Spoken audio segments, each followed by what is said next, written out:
ଏବେ ସରକାରୀ ଯୋଜନା କଥା ଆଉ ଅଳ୍ପ ଅଛି, ବେଶୀ ବୋର କରିବୁନି। ଖୋଲାଖୋଲି କହିବାର କୁଣ୍ଠା ନାହିଁ ଯେ ଆଜି ଯଦି ଓଡ଼ିଶାର ସାମାଜିକ ସ୍ଥିତି ବିପନ୍ନ ହୋଇଛି ତେବେ ଏହାର ମୂଳରେ ରହିଛି ଭୋଟ ସର୍ବସ୍ୱ ସରକାରୀ ଯୋଜନା। ଆମକୁ ଶାସନ କରୁଥିବା ସରକାରମାନେ ଆଜୀବନ ଚେଷ୍ଟା କରି ଆସିଛନ୍ତି ସମାଜର ସବୁ ବର୍ଗର ଲୋକଙ୍କ ପାଇଁ ସରକାରୀ ଯୋଜନା ତିଆରି କରିବା। ଆପଣ ଛୁଆ ଜନ୍ମ କଲେ ସରକାର ଟଙ୍କା ଦେବେ, ମଲେ ବି ସବୁ ପଡ଼ିଆକୁ ଟଙ୍କା ଦେବେ। ଆପଣଙ୍କୁ ମାଗଣାରେ ଚାଉଳ ଦେବେ, ମାଗଣାରେ ସ୍କୁଲରେ ମଧ୍ୟାହ୍ନ ଭୋଜନ ଦେବେ, ମାଗଣାରେ ସାଇକେଲ ଦେବେ, ସ୍କୁଟି ଦେବେ, ସ୍କୁଲ ଡ୍ରେସ୍ ସବୁ ଦେଉଛନ୍ତି। ମୋର ପ୍ରଶ୍ନ, ଏହାପରେ ବି ଆମ ସାମାଜିକ ବ୍ୟବସ୍ଥା ସୁଧୁରିଛି? ସୁଧୁରିବାର ଚାନ୍ସ ନାହିଁ। କାରଣ ଏହି ଯୋଜନା ଗୁଡ଼ିକ କେବେ ବି ଲୋକଙ୍କୁ ଉଦ୍ଧାର କରିବାକୁ କରାଯାଏ, ଏଗୁଡ଼ିକ କରାଯାଇଛି ଲୋକଙ୍କ ଠାରୁ ଭୋଟ ମାଗି। ଇତିହାସ ସାକ୍ଷୀ ଅଛି ସୁବିଧାଜନକ ସ୍ଥିତିରେ କୌଣସି ସମାଜ କେବେ ବିକଶିତ ହୋଇନାହିଁ। କାରଣ ସମାଜକୁ ଆଗକୁ ନେଉଥିବା ଲୋକମାନେ ଏହାଦ୍ୱାରା ଲଢ଼େଇ କରିବା ଭୁଲି ଯାଆନ୍ତି। ଯଦି ଆପଣଙ୍କୁ ମାଗଣାରେ ଖାଇବାକୁ ମିଳିଗଲା ତେବେ ଆପଣ ଖାଦ୍ୟର ମହତ୍ତ୍ୱ ବୁଝିବେ କେମିତି? ଚୀନ କଥା ଦେଖନ୍ତୁ, ସେଠି ଆଜି ଘରେ ଘରେ କୁଟୀର ଶିଳ୍ପର ବିକାଶ। ମୁଁ କହୁନାହିଁ ଯେ ଚୀନର ରାଜନୈତିକ ପରିସ୍ଥିତି ପରିବେଶ ଭଲ ବୋଲି, କିନ୍ତୁ କିଛିଟା ଭଲ। ମୁଁ ଯାଇଥିଲି ଚୀନ କିଛି ଦିନ, ଗୋଟେ ବହି ବି ଲେଖିଛି। ସେଠି ଆଜି ଘରେ ଘରେ କୁଟୀର ଶିଳ୍ପର ବିକାଶ ହୋଇଛି। ସେମାନେ ଲୋକଙ୍କୁ ମାଗଣାରେ କିଛି ଦିଅନ୍ତି ନାହିଁ, ଲୋକଙ୍କୁ ନିର୍ଭରଶୀଳ କରିବାକୁ ସେମାନେ ସହାୟତା କରନ୍ତି।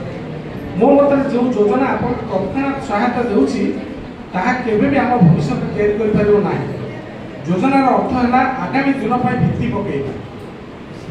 ଆପଣ ଆଜି ମହିଳାଙ୍କ ହାତରେ କିଛି ଟଙ୍କା ଧରେଇ ଦେଇ ସେମାନଙ୍କୁ ଖୁସି କରାଉଛନ୍ତି, କିନ୍ତୁ ତାହା ସେମାନଙ୍କୁ ସଶକ୍ତ କରିପାରିବ ନାହିଁ। ବରଂ ସେମାନେ ଆଗାମୀ ଦିନରେ କେମିତି ସଶକ୍ତ ହେବେ ସେଥିପାଇଁ ଯୋଜନା କରନ୍ତି। ଆଜିର ନେତାଙ୍କୁ ପଚରାଯାଉ, ଆଗାମୀ 10 ବର୍ଷ ପରେ ଆପଣ ନିଜ ଅଞ୍ଚଳକୁ କେଉଁଠି ଦେଖିବାକୁ ଚାହୁଁଛନ୍ତି? କେହି କିଛି ଉତ୍ତର ଦେଇପାରିବେ ନାହିଁ। କାରଣ ଆମର ଏଠି ନେତାମାନଙ୍କର କେବଳ ଗୋଟିଏ ସ୍ୱପ୍ନ, ଭୋଟ। ଶେଷରେ ସେହି ବିଷୟକୁ ଆସୁଛି ଯେଉଁ ପ୍ରସଙ୍ଗ ଥିଲା ଆମ ପ୍ରଦେଶ ଗଠନର ମୂଳ ଆଧାର। ଆଜି ଓଡ଼ିଆ କହିବାକୁ ସମସ୍ତେ ଲାଜ କରୁଛନ୍ତି। ଓଡ଼ିଆ ଭାଷାରେ କଥାବାର୍ତ୍ତା କରିବା ଗର୍ବର ବିଷୟ ନୁହେଁ।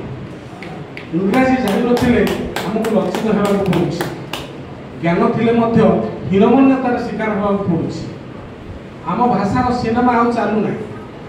ଓଡ଼ିଶାର ଏମିତି କିଛି ଜାଗା ଅଛି ଯେଉଁଠି ସାଇନବୋର୍ଡ ଦେଖି ଆପଣ ଜାଣିପାରିବେ ନାହିଁ ଜାଗାଟି କେଉଁଠି।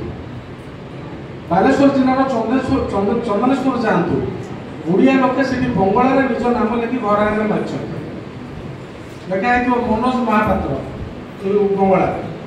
ଗଜପତି ଦ୍ୱାରା ଆନ୍ଧ୍ରକୁ ଲାଗିଥିବା ଜିଲ୍ଲାରେ ତେଲୁଗୁର ପ୍ରଭାବ, ସେପରି ଛତିଶଗଡ଼ ପାଖ ଜିଲ୍ଲାଗୁଡ଼ିକରେ ହିନ୍ଦୀର ପ୍ରଭାବ ଅଧିକା। କିନ୍ତୁ ସେମାନଙ୍କ ସୀମା ଗ୍ରାମଗୁଡ଼ିକରେ ଆମ ଓଡ଼ିଆ ଭାଷାର ଆଦୌ ପ୍ରଭାବ ନାହିଁ।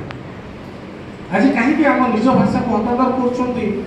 ଆମେ ଆଜି କାହିଁକି ଆମ ନିଜ ଭାଷାକୁ ହତାଦର କରୁଛନ୍ତି ତାହା ଜାଣି ହେଉନି। ମୋ ମତରେ ଆମ ଭାଷା